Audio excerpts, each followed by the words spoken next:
I'm a dancer, an artist, a self-development coach, a teacher, and I want to welcome you to the first episode ever of Awaken and Uplift the Creative Spirit.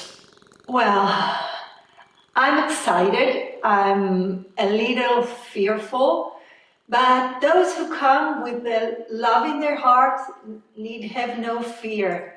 I want to tell you a story. A few days ago, I held a Facebook Live webinar, and it turned into a complete flop. I botched it completely. Now, it's not that I didn't know my subject. It's a subject that I love so much that really I know it by heart. It's not that I was not prepared. I had a wonderful presentation with beautiful slides, but I was not ready. When I came to deliver, there was something I felt so strongly in my body that I wasn't there. And this feeling, I know it very well. This is a feeling of a closed heart. My heart was not in tune with my head. I came to deliver with my head, not with my heart. And I just couldn't do it. I couldn't do it. Yes, I had wonderful content, really wonderful content. But I came to deliver it with my head. I did not come to deliver it with my heart. It was just info. Yes, I knew the subject. Yes, it's a content that I love. But I did not say why I love it. I did not say why it was connected to me. I did not say why. I did not say why. It was so informative. It was intellectual. It was something that was completely disconnected from me. It was something that you could read in Wikipedia. So no wonder I absolutely botched it. I had multiple tech issues. First, I forgot to wire myself in. Then I forgot how to share my screen, though I've used that software quite a few times. And last but not least, I could not share a YouTube video, and I got so frustrated that after 10 minutes, I just quit. I quit. It's not done. But I quit the webinar, I erased it completely, and I posted a note on my Facebook page apologizing and saying that I was going to record it again and to post it again. All those were just mental blocks, and they reflected my mental blocks. And no wonder my audience could feel the energy, because I had only one attendee. Nobody else was there. And I don't know who that attendee was, actually. The funny thing is that when I went to bed that night, my heart was light. I was relieved. It was as if a stone was rolled off my heart. And I thought it was quite an amazing feeling, because I did not understand why I felt so relieved. And it took me a couple of days as I was going over it in my head again and again and again. And I was trying to figure out what has happened, why I was so relieved. And finally, I had the answer. I always claim that when you digress from your vocation, you're going to get a slap from the universe, and it would slap you right in the right direction. And that's what really happened to me. All that content delivery, it was an indication of a very closed heart. That's why I felt the resistance in my body. I felt my heart closed. And if my heart is closed, I could not expect my audience to open their heart, really. So why did I go ahead and deliver that webinar? You know, nowadays, online marketers stress out all the time that you've got to deliver, if you've got an online audience, you've got to warm them up, you've got to give them content, you've got to give them value. And I was under that pressure. I mean, I have got a following, I've got an email list. I want people to have value from me. But value is not content.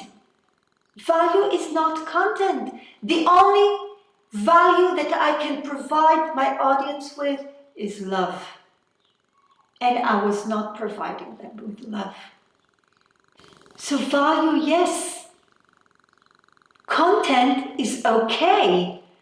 Content is valuable. But the only value that I can think of is love. So when I don't come with an open heart, I cannot expect anybody to come to me with an open heart and to receive what they've got to give. So that's why I failed. I did not open my heart, and I did not really provide anybody with love. In order to feel love, you've got to allow yourself to open your heart. And I know for sure that my many years quest for creativity was actually a quest to open my heart. And yes, like everybody else's, it begins in childhood. When I was a child, like all children, with a very tender heart. And for me, it was imperative that I build walls around it, because my mom, bless her soul, may she rest in peace, she did not know how to give love, how to express love. And it's not her fault. She was born and raised in a very patriarchal society. She was born in Iraq to a Jewish family that for generations instilled in their daughters that they were inferior, that they should have been boys, that no girl should be born because it's a liability. So what they used to do is actually get them married off at the tender age of 11, 12, as soon as they had their period. And they got married. Even before that, they would get engaged. And then as soon as they matured, they passed into their husbands' houses. So they started having children. So they were actually child mothers. They were not developed enough emotionally to have children, to provide them with love. So that's what happened to my grandmother. She married at 12. Her mother married at 12. Her grandmother married at 8. They waited a few years, but at 8 she was already engaged. And so they were all unable to give love. And if they were unable to give love, my mom did not have it. They actually gave love to the grandchildren. That's when they knew it was not their responsibility. The granddaughters were not the responsibility, but the mothers were very, very strict. So that's how my mother grew up. And she was lucky. She had education. She chose her husband, and she got married very late in life. She was in her 30s, but her heart could not open. The only time I saw her open her heart was when she had her first grandchild, or granddaughter actually, and I was amazed.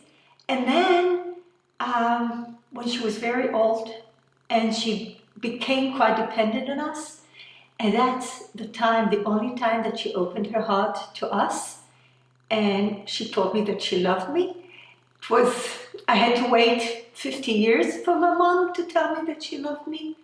So it was a long time for me.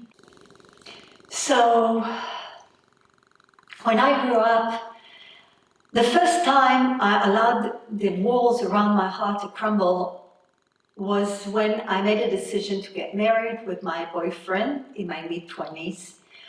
And I remember that the feeling of walking around with an open heart, vulnerable, it was amazing. It was a revelation. And regretfully, it did not last long because our marriage failed, ended almost before it started. and it was as if a door slammed shut and my heart shattered. And I erect very, very quick walls around it again. But this time I was aware of them. I knew there were walls around my heart. I knew they were tangible, I could touch them. And I hated the feeling. I really, really hate the feeling. And then that's the time that my quest to open my heart began. And it took me years. And I mean years, years. I was trying to do all sorts of things. I tried to follow what my heart was telling me. So in my mid-30s, for instance, I changed profession. I decided to go to film school. I had a dream of being a filmmaker. I loved going to the films. I would go to 3 films every week. And I thought that's what I wanted. I wanted to create films. So I went to film school, and I remember that when my parents told me that they were going to support me, I was, I could follow my heart, but I didn't really open it. So when did I start opening it? The first time is when I started belly dancing. Belly dancing, well, after film school, I had a feeling that it was very intense and time-consuming, and I remember I took a deep breath before I started film school, and when I ended it out a couple of years later, I could let out that breath because it was so, I was studying and I was working, I had to support myself, and I didn't look right and left. But when I came out of film school, I said, okay, let's do something else. I want to move. And a friend suggested that we go to belly dance class, and I got hooked. And it was the first time that I felt that something allowed me to express myself, to express my inner self, my inner joy, my sensuality, my creativity, and with movement, with dancing. And I can see it, it's amazing because I can see it on one of the first pictures I took were taking of me dancing. I think it was a few months after I started dancing, and we were performing in a party, and you could see the light shining in my eyes. It was a revelation. It was a real revelation for me.